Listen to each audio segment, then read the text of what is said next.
Good morning, everyone. My name is Alex Weintraub, and I'm really excited to be here today to talk a little bit about Scattered Spider and give a little intel, personal intel that I've had with this threat actor throughout my career in incident response.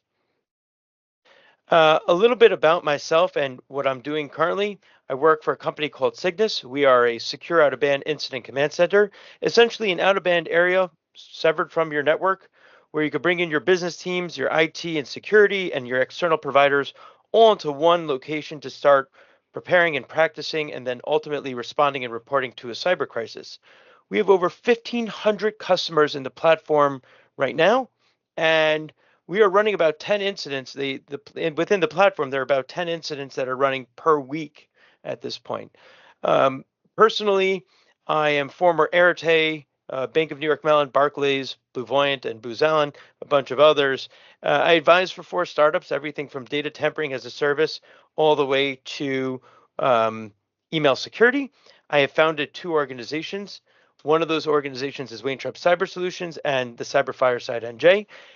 The Weintraub Cyber is a boutique consulting firm that helps SMBs with their security posture, as well as ransom negotiations and recovery service.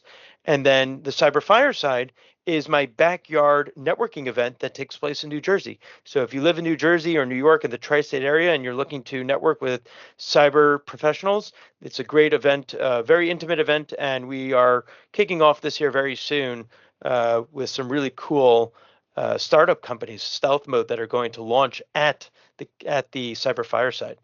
I present around the country on generative AI, threat intel, and cyber tales from the front lines, basically stories of experiences that I've dealt with personally.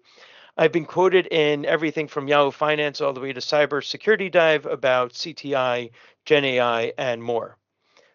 Before I get into today's discussion, I just have one disclosure that I want to share with everyone. I I don't really consider myself an expert in incident response. I have been in the incident response field for over a decade, but I'm not a lawyer. And so if you have any legal questions or anything related to legal, I'm not going to provide an answer, but I can offer you a referral to one of the lawyers that I respect a lot. And if you want to just talk with them, you can email me on the side, or you can write into the questions area and I can provide that information.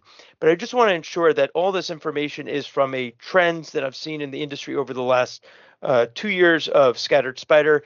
And throughout my career, I've actually been building out these reports since about 2010 to help provide this information over to cyber professionals and non-technical professionals as well. So the first thing we'll do is we'll go through those industry trends that I've observed, and then we'll go into who Scattered Spider is, give a little information on them, a few slides on them, and we'll discuss some best practices, essentially going into why certain solutions should be able to help out and ensure that reduce the risk of uh, a cyber incident. And we can talk about that at the end. And if you have any questions, feel free to reach out in the questions area, and I'll be happy to answer them. Several years ago, I think I was working at Barclays or Bank of New York Mellon, and someone came up to me and told me this really cool acronym: Money, Ideology, Compromise, Ego, MICE. And this has stuck with me since then. We're looking at 86% of cyber breaches, 86% of breaches are financially motivated. Anything from ransomware to insider threats. These are where the threat actor or the hacker or the insider is financially wanting to gain something. And 10% are motivated by espionage, government, intelligence agencies, nation state threat actors, stuff like that. But it all goes back to these four um, pieces of mice, four parts. Money, I want money. Ideology, I have an ideology I want to share. Compromise, I want to get into your environment. And ego, um, I have my ego that I need to satisfy. And I want to just discuss this through the different parts of how we're talking about Scattered Spider, because this really resonated with me, and I hope it resonates with you as well. More industry trends here. We are seeing the factors that are leading to initial access, and we can see some names here that probably look familiar to most of us. One being the Screen Connect incident. Screen Connect just came out with a vulnerability that's been exploited by threat actors. AnyDesk is a legitimate application. These are all legitimate applications, but they're being exposed to the internet. And by when they're exposed to the internet and it's easily accessible, or RDP, really simple, over port 3389, it makes it easier for these threat actors to gain access and then take over and accomplish their mission of either extorting or exfiltrating or encrypting. Now you can see here on the right, this is about 6 months old, so it's a recent screenshot of port 3389 open to the internet, and we can see over 2 million servers are still easily accessible in the United States today. And the other big thing, I want to just talk about three different other parts here. We're seeing SMB v1. This is a new add-on to my slide here that I've used on several presentations. SMB v1 was viewed in an incident response effort that I was doing for a small business about 3 months ago. And we're going to talk about another vulnerability from 2015, 2016 time very soon that Scattered Spider actually has been exploiting to this day. Another one I want to talk about is weak passwords. Jen Easterly just had an interview where she discussed one of the most prolific passwords she's been seeing. One of these passwords she's been seeing is the name of an organization, the season that we're in, let's say winter or fall, and then the year and an explanation point. And it was very funny, and it was very funny that I heard her speaking about this yesterday, because 2 months ago or even a month ago, I was working on a response effort through my consulting firm, and we found an organization that had a password very similar to that, and the threat actors picked up on it right away. And that was the local admin credentials for every single system in their environment, and they were able to laterally move throughout the organization for about 70 days, if not more.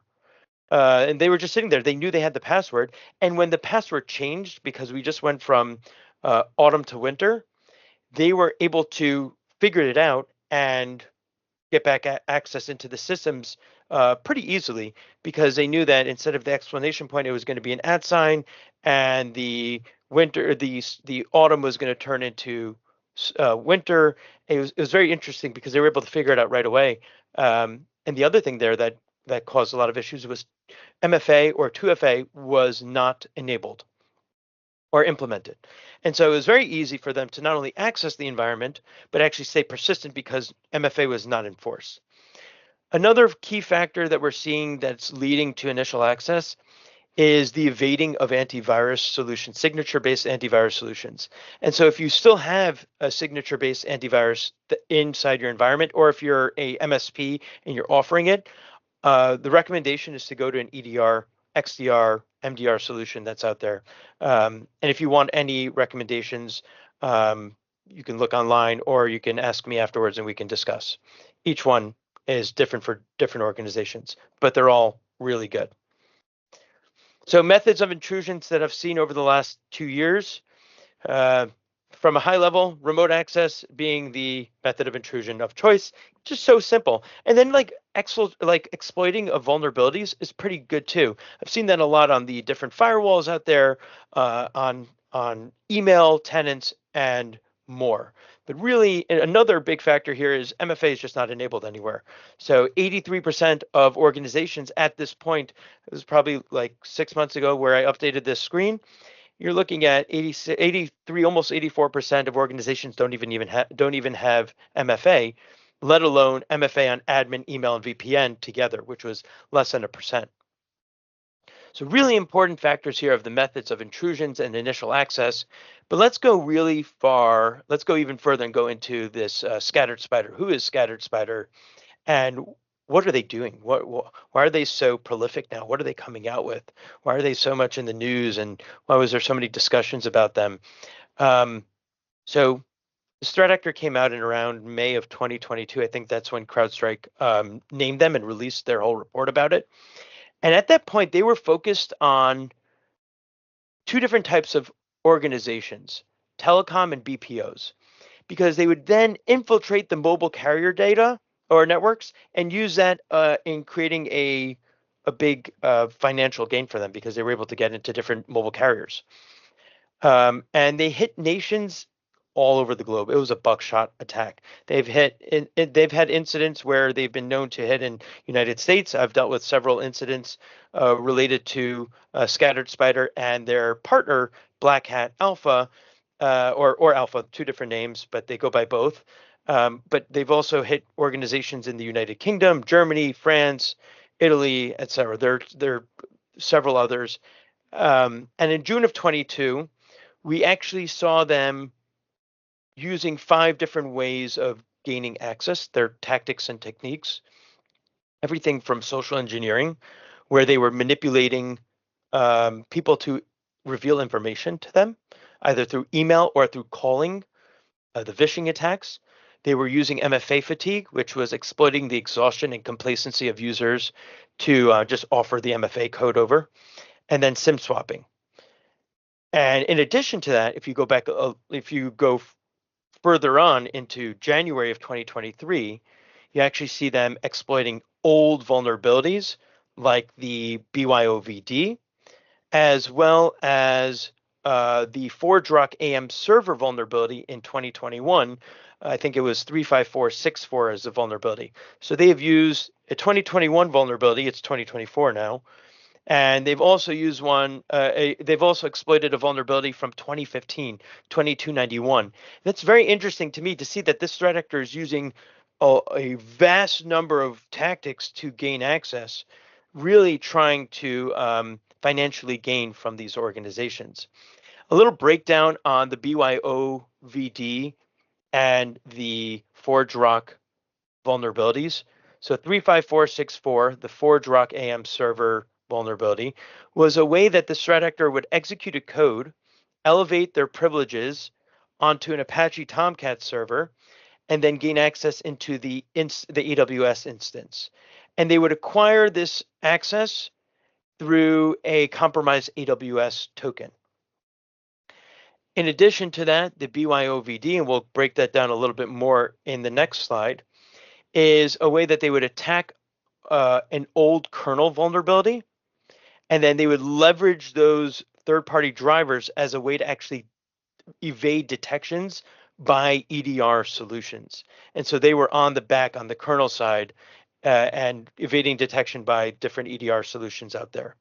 And this risk for organizations allowed the threat actor to not only exploit the vulnerability, but then use that drive to financially gain from it and then actually disrupt operations because they had to go find the threat actor afterwards.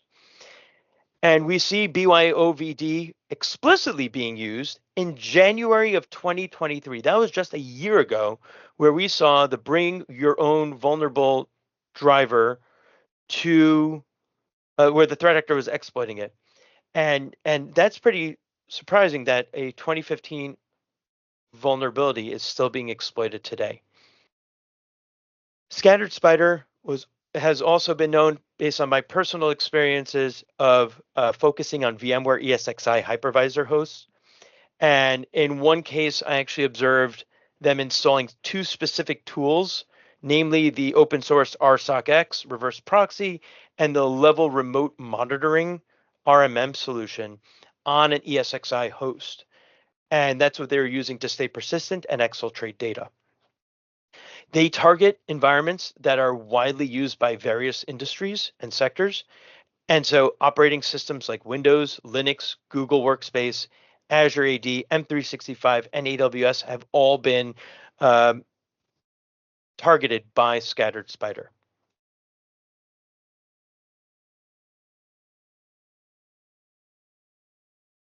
Just to break down a little bit on SIM swapping, because I think it's a very interesting topic nowadays.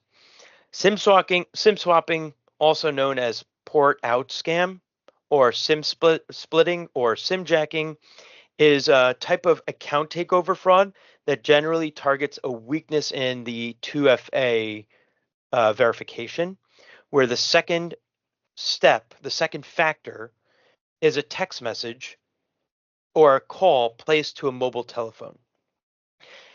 In a multi-factor authentication fatigue attack, we are seeing a computer security attack against multi-factor that makes use of like social media or social engineering, when MFA applications are configured to send a push notification to end users, and then the person will just push until someone looks at their phone and goes, click, okay, approve. I don't know where this is coming from.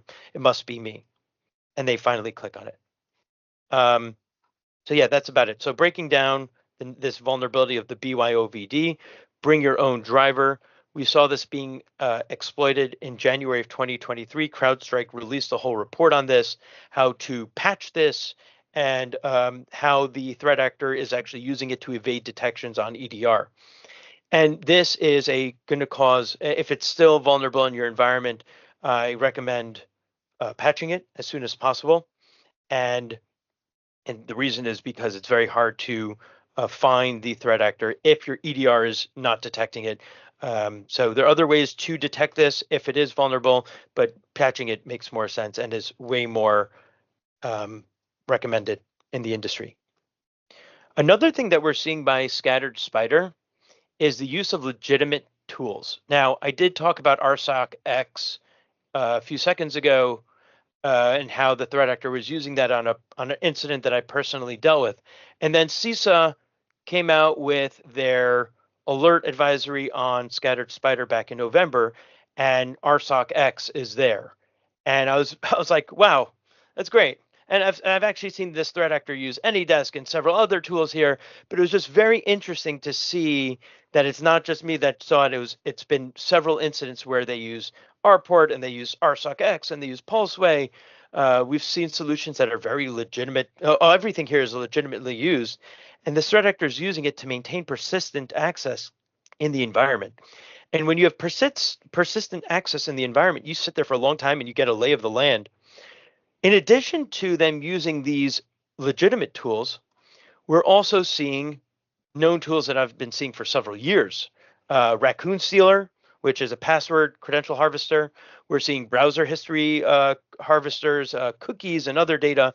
We're seeing the Vidar Stealer, which steals login, another credential harvester, browser history, and cookies, and other data. And this Scattered Spider has been using this historically to not only use these legitimate tools, but also use these credential harvesting tools to gain the local admin creds to then laterally move up to high ground and start taking a lay of the land. So it's very important to understand these tactics and techniques and to be aware that if this is not a solution that you use or a platform or application that you use legitimately, to block it. And I've done work for organizations that, saw a legitimate tool, maybe person X in healthcare, or maybe person X in finance wanted to use AnyDesk to connect with the IT person. And so they left it, allowed. It was on the allow list. And in the end, the threat actor was able to use it to stay persistent and gain access and laterally move throughout the organization. So if it's not an application that is globally approved by your organization, then I wouldn't keep it in there. Now, in addition to these tools, we're also seeing this threat actor using something called mega.nz, which is a database center where it's just easy way of exfiltrating data. So I've seen this in hundreds of incidents where mega.nz was the exfiltration tool of choice. So really simple. That rclone, two different tools that I've seen on several tens, if not hundreds of incidents.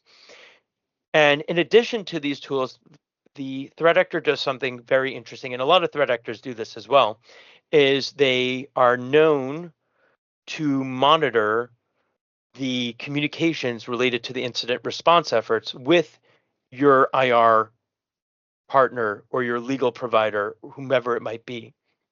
This is very interesting based on a story that I have that I talk about a lot and present on, where we pulled an organization out of band into their personal emails, and the CEO was using his personal email for the first time in 30 years. And he had to then sift through his emails to find our SAO and any updates from IR.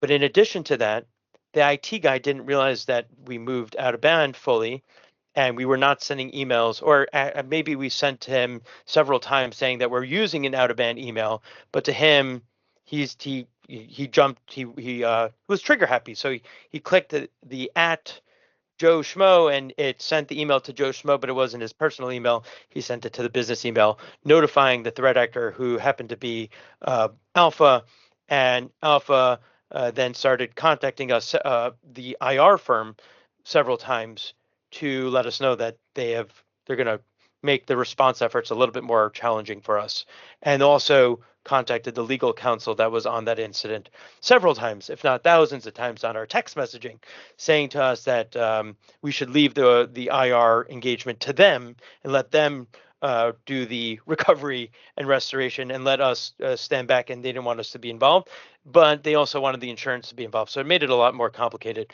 In the end, we ignored the threat actor, didn't pay them, recovered the business, and moved on.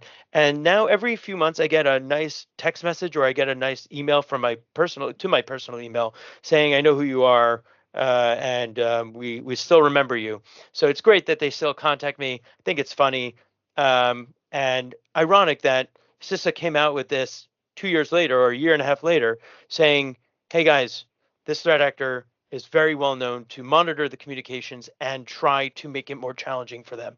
And it makes it more complicated.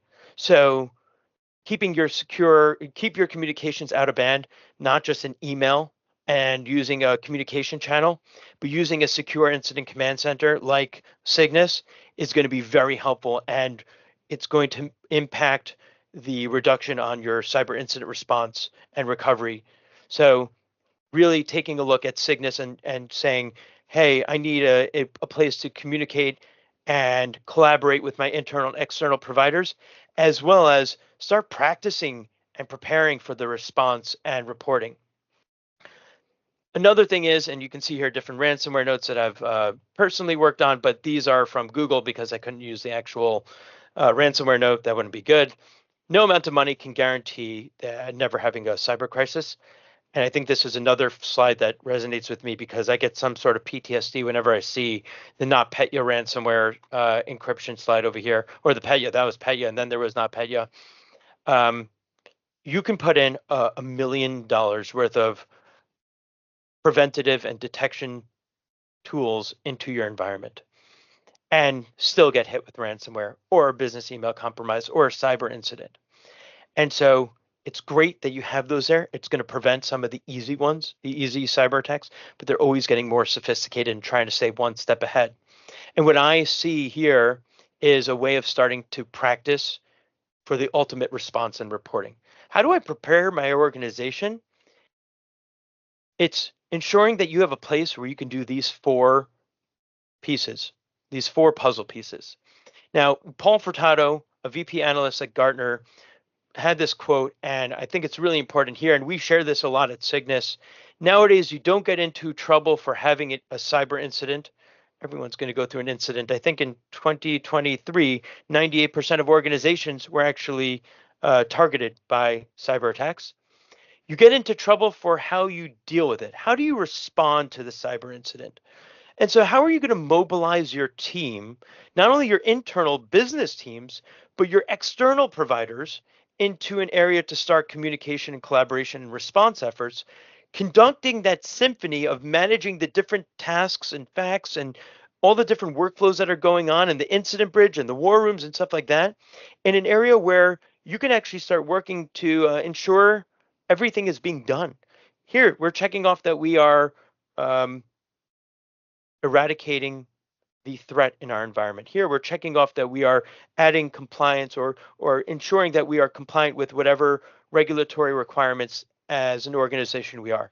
And having it in one place makes it super easy to then document everything and then report it to those regulatory bodies or customers, whomever it might be. And I think this would have been great to have in the incident I dealt with when I was at my previous organization, and incidents today. Whenever I do work with small businesses, I push to have a place where you can do all four of these challenges. And that's really what Cygnus is. It is a place where you can bring in those incident commanders that you need for your response efforts, your IR team, your legal, your crisis management, your PR, whomever it might be, as well as your internal team into a place where you can start communication, collaboration, and conducting that symphony of having everything on one area instead of trying to figure out where you're going to have the next call. And while you're doing that, you can use the platform to run through your guided workflows through your response plan and push out mass alerting to your organization to let them know there might be something going on and they should be aware of it. And then by the end of all your response, you now have a place to start reporting to your regulatory bodies right from the same platform, right from the same area, and you're secure and out of band. And so now you have now managed the full life cycle of a cyber incident. And that's where Cygnus really has been extremely successful. You're importing your plan as a way of preparatory steps to start customizing it within the Cygnus platform, ensuring the right teams will be brought in for different incidents. It's not like you're bringing in the same team each incident. And then you're going to test, you're going to train, you're going to build muscle memory, you're going to train how you fight within the platform. And then, God forbid, when the incident happens, you're going to execute your response plan successfully and reduce the impact of the incident by recovering faster and getting back to work. And then the reporting right from within the same exact platform where you can manage compliance to the regulators and customers with the integrated reporting right from within Cygnus. So this is really going to be important. And it's something that I talk about all the time. And it just resonates with how Scattered Spider works. Cygnus can help and not only reduce the impact, but ensure you're ready for the crisis as well. So if you have any questions, feel free to add it into the box. I'll be happy to answer it. Or you can reach out to info@cygnus.com to hear more. And thank you so much for taking the time today to learn about Scattered Spider, and looking forward to seeing everyone very soon. Cheers.